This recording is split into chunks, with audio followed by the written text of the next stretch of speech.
నమస్కారం సిటీ వార్తలకు స్వాగతం. ముందుగా ముఖ్యాంశాలు. వెలగపూడి సచివాలయంలో నేడు కేబినెట్ భేటీ.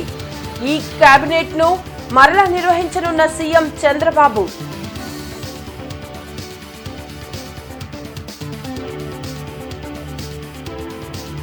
బీఆర్ స్టేడియంను అన్ని విధాలా అభివృద్ధి చేస్తాం. జాతీయ క్రీడా దినోత్సవంలో ఎమ్మెల్యే నసీర్ అహ్మద్ వెల్లడి.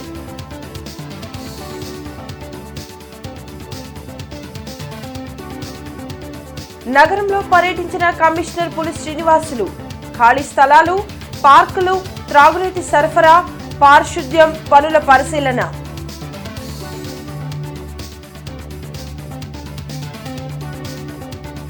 ఏకీకృత పెన్షన్ ఉద్యోగులకు లాభదాయకం.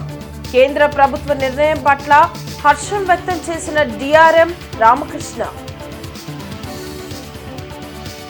వెలగపూడి సచివాలయంలో నేడు సీఎం చంద్రబాబు అధ్యక్షతన మంత్రివర్గ సమావేశం జరగనుంది. ఈ కేబినెట్ ను మరలా అందుబాటులోకి తీసుకురానున్నారు. దీనికి సంబంధించి ఇప్పటికే మంత్రుల కార్యదర్శులకు శిక్షణ ఇచ్చారు. వివిధ అంశాలపై కేబినెట్ చర్చించి కీలక నిర్ణయాలు తీసుకోనుంది. ప్రజల జీవన ప్రమాణాలు, జీవనోపాధి పెంపుకు చర్యలు చేపట్టాలని అధికారులను మంత్రి కొండపల్లి శ్రీనివాస్ ఆదేశించారు. గ్రామీణ పేదరిక నిర్మూలన శాఖ పనితీరుపై వెలగపూడి సచివాలయంలో మంత్రి కొండపల్లి శ్రీనివాస్ అధికారులతో సమీక్షించారు. స్వయం సహాయక సంఘాలను స్వయం ఉత్పత్తి కేంద్రాలుగా మార్చే విధంగా చర్యలు చేపట్టాలని తెలిపారు. జాతీయ క్రీడా దినోత్సవాన్ని గుంటూరు తూర్పు నియోజకవర్గంలో ఘనంగా నిర్వహించారు. ఎమ్మెల్యే నసీర్ అహ్మద్ తో పాటు క్రీడాకారులు, టీడీపీ నేతలు పాల్గొన్నారు. బీఆర్ స్టేడియంకు పూర్వ వైభవం తీసుకొచ్చే బాధ్యత తనదని ఎమ్మెల్యే నసీర్ అహ్మద్ స్పష్టం చేశారు. జాతీయ క్రీడా దినోత్సవం సందర్భంగా బీఆర్ స్టేడియంలో నిర్వహించిన కార్యక్రమంలో నజీర్ అహ్మద్ తో పాటు కార్పొరేటర్ మీరావలి పాల్గొన్నారు. క్రీడలపై ప్రజల్లో మక్కువ పెంచేందుకు కూటమి ప్రభుత్వం చర్యలు తీసుకుంటుందని చెప్పారు. నగరంలో ఆహ్లాదకర వాతావరణం కోసం అన్ని పార్కులను అభివృద్ధి చేయనున్నట్లు ఎమ్మెల్యే పేర్కొన్నారు. క్రీడలతో మానసిక, శారీరక దృఢత్వాన్ని పొందవచ్చని అన్నారు. ముఖ్యంగా ఈరోజు రాష్ట్ర ప్రభుత్వం ఏర్పడ్డ తర్వాత క్రీడలకు ఉన్నటువంటి ప్రాధాన్యత ప్రతి ఒక్కరు కూడా తెలియజేసేటువంటి విధంగా క్రీడా మైదానంలో గత ప్రభుత్వంలో మురకనబడినటువంటి పరిస్థితులు మనందరం కూడా గమనించాం. ఈరోజు నగరంలో ఉన్నటువంటి పార్కులు కానీ క్రీడా మైదానాలు కానీ పూర్తిగా అభివృద్ధి చేసేటువంటి దిశగా ప్రభుత్వం ముందుకు సాగుతూ ఉంది. గుంటూరు నగరంలో ఉన్నటువంటి బ్రహ్మానందరెడ్డి స్టేడియానికి కూడా అవసరమైనటువంటి నిధులు ఖేలో ఇండియా కార్యక్రమం ద్వారా అవసరమైనటువంటి నిధులను సేకరించేటువంటి కార్యక్రమంలో ఉన్నాం. డిపిఆర్ ద్వారా అవసరమైనటువంటి బ్యాడ్మింటన్ కోర్ట్ కానీ, జిమ్నాస్టిక్స్ కానీ, యోగా కానీ, అలాగే క్రికెట్ కానీ, అలాగే బాస్కెట్బాల్ కానీ అనేక ఈవెంట్స్ని ఈరోజు ప్లాన్ చేస్తూ అవన్నీ కూడా డెవలప్ చేసేటువంటి కార్యక్రమాన్ని కూడా తీసుకోబోతున్నాం అని చెప్పి తెలియజేస్తూ కేంద్ర ప్రభుత్వం తీసుకువచ్చిన ఏకీకృత పెన్షన్ స్కీమ్ వల్ల కేంద్ర ప్రభుత్వ ఉద్యోగులకు కనీస పెన్షన్ భరోసా లభిస్తుందని Guntur railway division manager Ramakrishna తెలిపారు. పట్టాభిపురంలోని డిఆర్ఎం కార్యాలయంలో ఆయన మీడియాతో మాట్లాడారు. ఈ పెన్షన్ స్కీమ్ వల్ల వివిధ స్థాయిల్లోని ఉద్యోగులకు వారి వేతనంకు తగ్గట్టుగా కనీస పెన్షన్ అందుతుందని వివరించారు.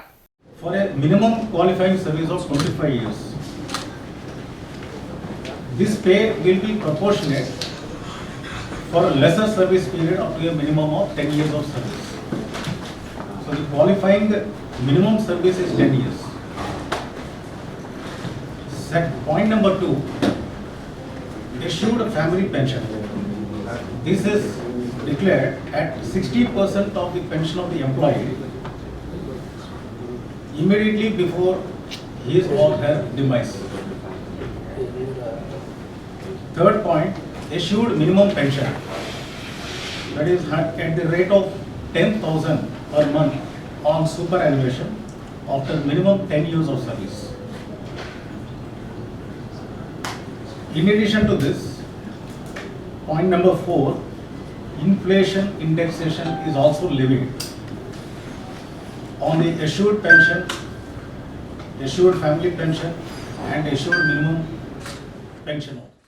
Commissioner Puli Srinivasulu inner ring road, teachers colony, Mallikarjunapuram, Amaravati road తదితర ప్రాంతాల్లో పర్యటించి జీఎంసీకి చెందిన ఖాళీ స్థలాలు, పార్కులు, త్రాగునీటి సరఫరా, పారిశుద్ధ్య పనులను పరిశీలించి అధికారులకు తగు ఆదేశాలు జారీ చేశారు.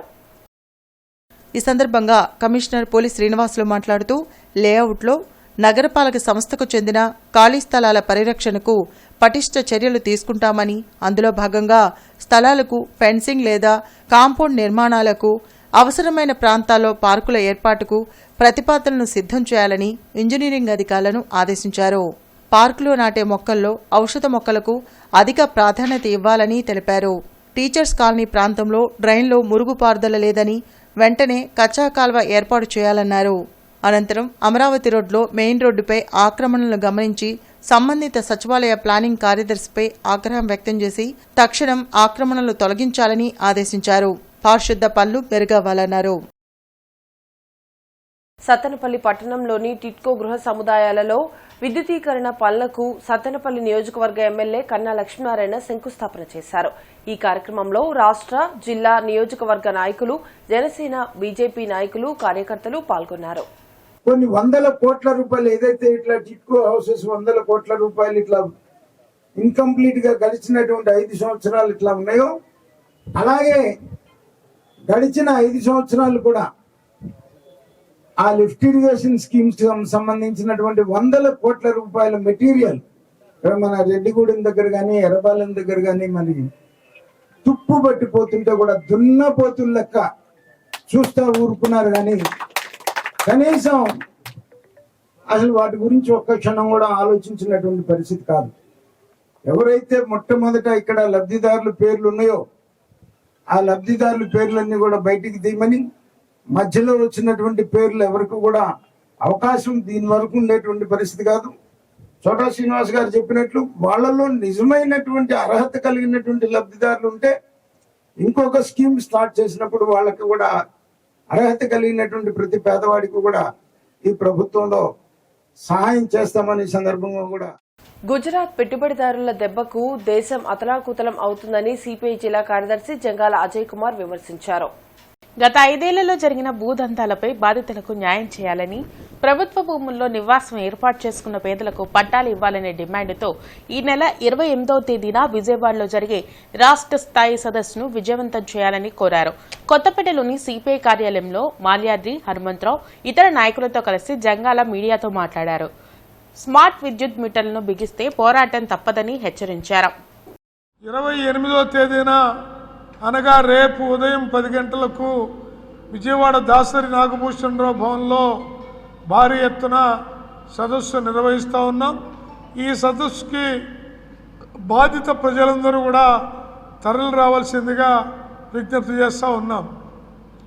అలాగే సెప్టెంబర్ 1వ తేదీ నుండి 6వ తేదీ వరకు నరేంద్ర మోడీ అధికారంలోకి వచ్చిన తర్వాత రోజు రోజుకి అధిక ధరలు రాకెట్ వేగంతో దూసుకుపోతూ సామాన్యుడు నడ్డి విరిచే పద్ధతుల్లో ఉండి కనీసం 2 పూట్ల భోంచేయలేని దుస్థితిలో ఇవాళ ప్రజానీకం అల్లాడిపోతున్నటువంటి ఈ స్థితిలో దేశవ్యాప్తమైనటువంటి ఉద్యమాన్ని ధరలకు వ్యతిరేకంగా తీసుకురావటంలో భాగంగా 1 నుంచి 6 దాకా సెప్టెంబర్లో నిర్వహించబోతా ఉన్నాం. ఏపీలో జరిగిన సార్వత్రిక ఎన్నికల పోలింగ్ శాతంపై పెరుగుతున్న అనుమానాలపై నివృత్తి చేయాల్సిన బాధ్యత ఎన్నికల సంఘంపై ఉందని మాజీ మంత్రి అంబటి రాంబాబు అన్నారు. ఈ మేరకు రాష్ట్ర ఎన్నికల కమిషనర్ను కలిసి వైసీపీ నేతల బృందం వినతిపత్రం అందించింది. ఒక్కో అభ్యర్థికి ఎంత శాతం ఓట్లు వచ్చాయి అనేది ఎన్నికల సంఘం ప్రకటించకపోవడంపై అనుమానాలు వ్యక్తమవుతున్నాయని అంబటి ఆరోపించారు. ఫామ్ 20 సమాచారాన్ని ఈసీ వెంటనే అప్లోడ్ చేయాలని డిమాండ్ చేశారు. ఎలక్షన్ జరిగి ఎన్ని రోజులు అవుతుందో చూడండి. ఈ రోజు వరకు కూడా ఏ నియోజకవర్గంలో ఎన్ని ఓట్లు పోలయ్యాయి, ఎంత కౌంటింగ్ జరిగింది, ఎవరు ఏ అభ్యర్థికి ఎంత వచ్చింది అనేది ఇంతవరకు కూడా ప్రకటించకపోవటం అనేది అసాధారణమైన చర్య. జేకేసీ కాలేజ్ సెంటర్ వద్ద ఉన్న జంక్షన్ ను నిన్నటి నుండి మూసివేస్తున్నట్లు వెస్ట్ ట్రాఫిక్ సీఐ శ్రీనివాసరావు తెలిపారు. ఈ సందర్భంగా జేకేసీ కాలేజ్ వైపు నుంచి వచ్చే వాహనదారులు గుజ్జనగొండ్ల వైపు వెళ్లడానికి సిద్ధార్థనగర్ ఫస్ట్ లైన్ ఆర్చ్ ఎదురుగా ఉన్న యూటర్న్ వద్ద కుడివైపు మలుపు తీసుకుని గుజ్జనగూళ్ల వైపు వెళ్లాలని తెలిపారు.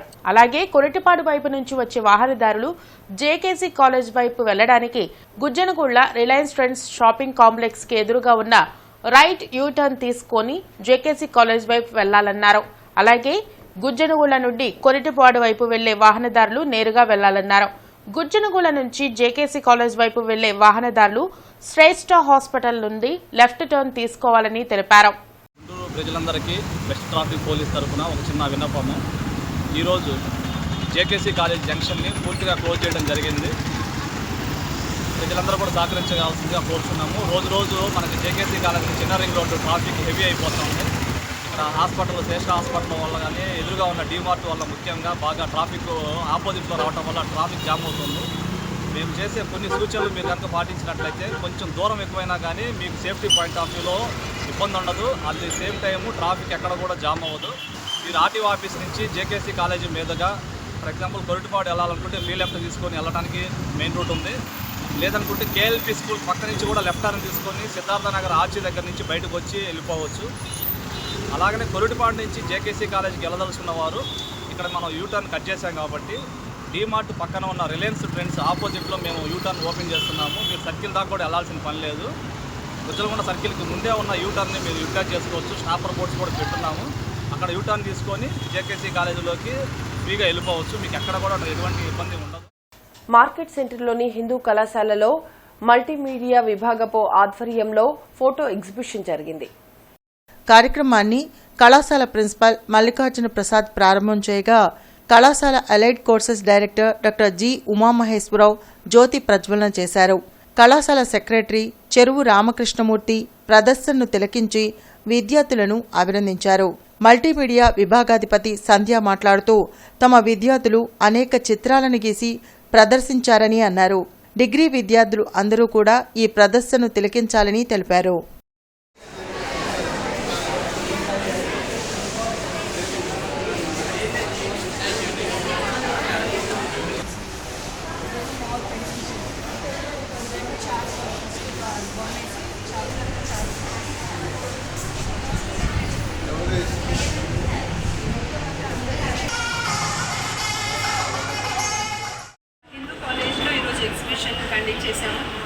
Second year students first sem వాళ్ళు చాలా బాగా చేశారు. Water colours, acrylic, pencil shading, hand work చేశారు. చాలా డిఫరెంట్ మీడియంస్ వర్క్స్ చేశారు. ఏ డిగ్రీ స్టూడెంట్స్ అయినా సరే వచ్చి మొత్తం అంతా మా హిందూ కాలేజ్లో కంప్లీట్గా వర్క్స్ అటెండ్ అవ్వచ్చు, చూడొచ్చు. స్టూడెంట్స్ చేసిన ప్రెజెంటేషన్ వర్క్స్ డిఫరెంట్ డిపార్ట్మెంట్స్ వాళ్ళు వచ్చి చేశారు. జేకేసీ కళాశాల రోడ్లో ఉన్న కేఎల్పీ విద్యా సంస్థల్లో విద్యార్థులు పలు క్రీడా పోటీల్లో విజయకేతనం ఎగురవేశారు. ఈ సందర్భంగా school correspondent secretary doctor Krishnaprasad మాట్లాడుతూ గుంటూరు జిల్లా మోతటిక గ్రామంలో చలపతి కాలేజీ ఆఫ్ ఫార్మసీ కళాశాలలో తెలుగు రాష్ట్రాల open chess tournament Sri Anand వింగ్స్లో రాష్ట్ర స్థాయి పోటీల్లో తమ విద్యార్థులు విజయకేతనం ఎగురవేయడం చాలా సంతోషంగా ఉందన్నారు. అదేవిధంగా సంస్కార భారతి వారి ఆధ్వర్యంలో నిర్వహించిన శ్రీ కంచి కామకోటి పీఠ శ్రీ వెంకటేశ్వర స్వామి వారి దేవస్థానం బృందావన్ గార్డెన్స్లోని కృష్ణాష్టమి సందర్భంగా నిర్వహించిన చిత్రలేఖనం పోటీల్లో కూడా తమ విద్యార్థులు విజయకేతనం ఎగరవేయడం అభినందనీయమన్నారు. తమ పాఠశాలలో భగవద్గీత, వివిధ శతకాల పుస్తకాలను, కథల పుస్తకాలను అందుబాటులో ఉంచి ప్రత్యేకంగా లైబ్రరీ పీరియడ్ ఉండడం వల్ల విద్యార్థులు అది ఉపయోగించుకుని ఈ పోటీలో గెలుపొందాలని తెలిపారు. ఈ కార్యక్రమంలో పాఠశాల ప్రిన్సిపల్ జి రత్తయ్య, పాఠశాల వ్యవస్థాపకులు doctor Basavapunnaiah, Nagarjuna education society అధ్యక్షులు డాక్టర్ రాయపాటి శ్రీనివాస్, ఉపాధ్యాయులు, విద్యార్థులు పాల్గొన్నారు. Open chess tournament Chalapathi institute of pharmacy sciences వారు కండక్ట్ చేశారు ఇటీవల. ఆ ఓపెన్ చెస్ స్టేట్ లెవెల్ టోర్నమెంట్లో అండర్ 11లో విద్యార్థి ఫస్ట్ ప్రైజ్ తెచ్చుకున్నాడు అండర్ 11 కేటగిరీలో. అండర్ 9 కేటగిరీలో ఒక విద్యార్థి సెకండ్ ప్రైజ్ తెచ్చుకున్నాడు. అండర్ 13లో కూడా ఇంకొక విద్యార్థి థర్డ్ ప్లేస్ తెచ్చుకున్నాడు. ఇంకా చాలామంది చెస్లో పార్టిసిపేట్ చేశారు. సో ఈ స్టేట్ లెవెల్ టోర్నమెంట్ ఈ చిన్నారులు గెలవడం చాలా గొప్ప విషయం. అందులో ఈ కుర్రవాడికి అయితే రేటింగ్ కూడా ఉంది, ఇదే రేటింగ్. సో ఈ విధంగా పిల్లల వారు సాధించిన విజయాలని మీ అందరం కూడా సంతోషంతో మీ అందరితో ఎడ్లపాడు మండలం చెంగిస్ఖాన్ పేటలోని నవనీత బాలకృష్ణ స్వామి దేవస్థానంలో కృష్ణాష్టమి వేడుకలు వైభవంగా జరిగాయి. ఆలయ అర్చకులు పరుచూరి సత్యనారాయణాచార్యులు ఆధ్వర్యంలో స్వామివారికి విశేష పూజలు నిర్వహించారు. ఎమ్మెల్యే ప్రత్తిపాటి పుల్లారావుతో పాటు పలువురు ప్రముఖులు స్వామిని దర్శించుకున్నారు. భక్తులకు ఎలాంటి అసౌకర్యం కలగకుండా ఆలయ ఈవో చెన్నుపల్లి శివయ్య ప్రత్యేక ఏర్పాట్లు చేశారు. వేడుకల్లో భాగంగా నిర్వహించిన గ్రామోత్సవంలో గరుడ వాహనంపై రుక్మిణి సత్యభామ సమేత వేణుగోపాలస్వామి భక్తులకు దర్శనమిచ్చారు.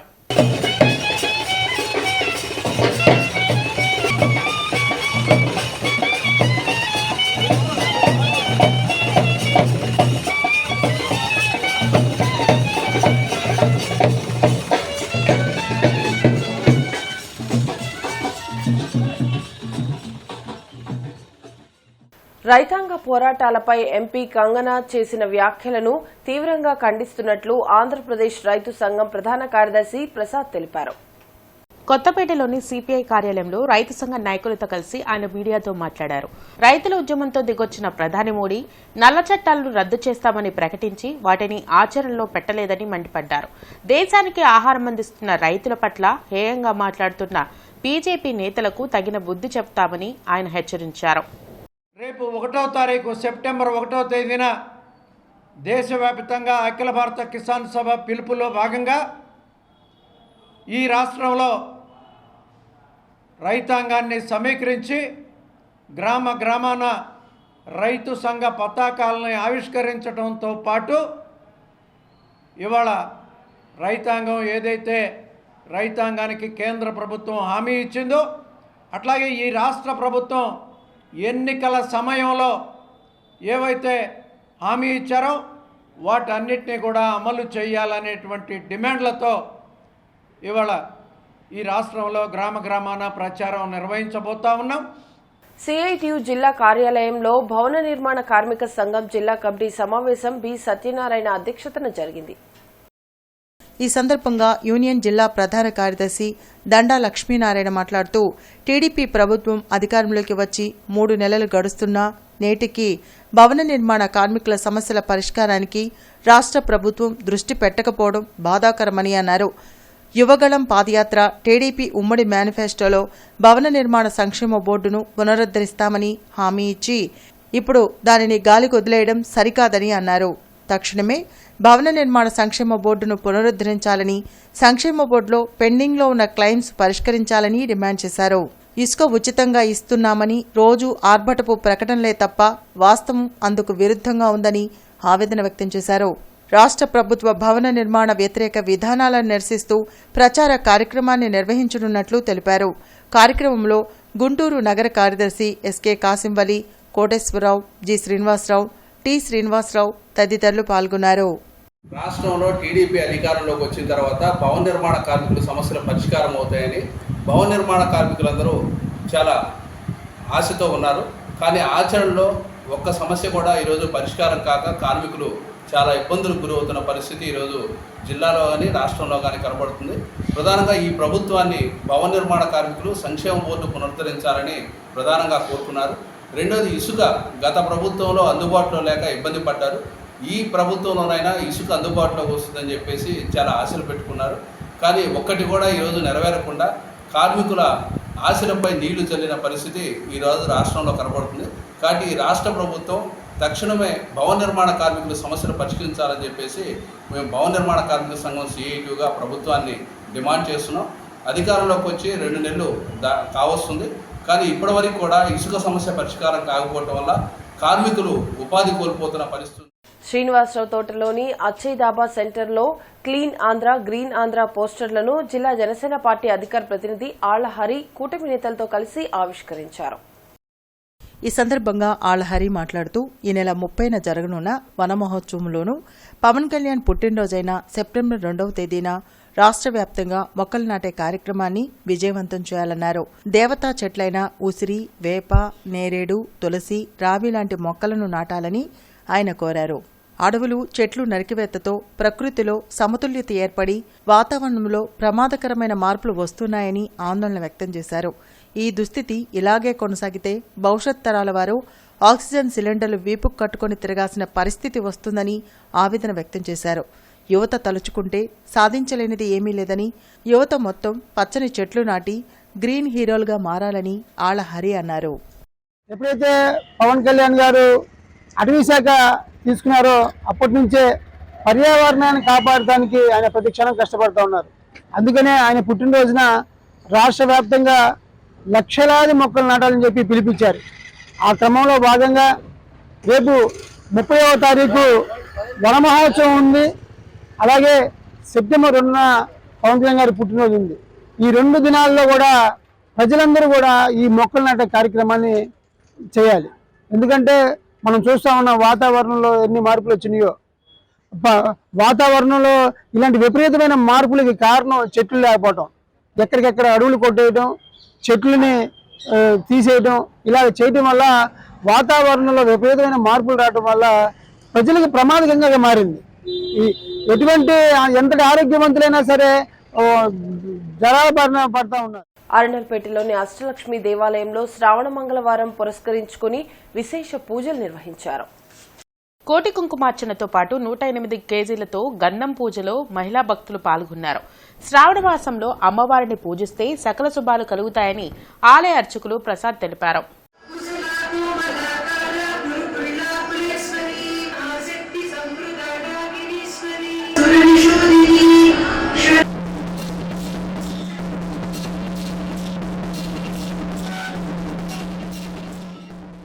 విశేషంగా 108 కేజీల గంధం పూజ కార్యక్రమం అమ్మవారికి జరుగుతుంది. మరి శ్రావణ బహుళ అమావాస్య నాడు మరి అమ్మవారికి విశేషంగా లక్షకాల పూజతో ఈ కోటి కుంకుమార్చన కార్యక్రమం పూర్తి చేసుకుంటున్నాం. మరి గత 4 మంగళవారాలుగా అమ్మవారికి విశేష పూజా కార్యక్రమాలు పూర్తి చేసుకుని 4వ మంగళవారం ఆ మంగళగౌరి దేవత ప్రీత్యర్థం 108 కేజీల గంధం పూజా కార్యక్రమం జరుగుతుంది. ఇవి ఇప్పటి వరకు అప్డేట్స్. మరిన్ని అప్డేట్స్ తో మళ్ళీ కలుద్దాం. అంతవరకు సెలవు. నమస్కారం.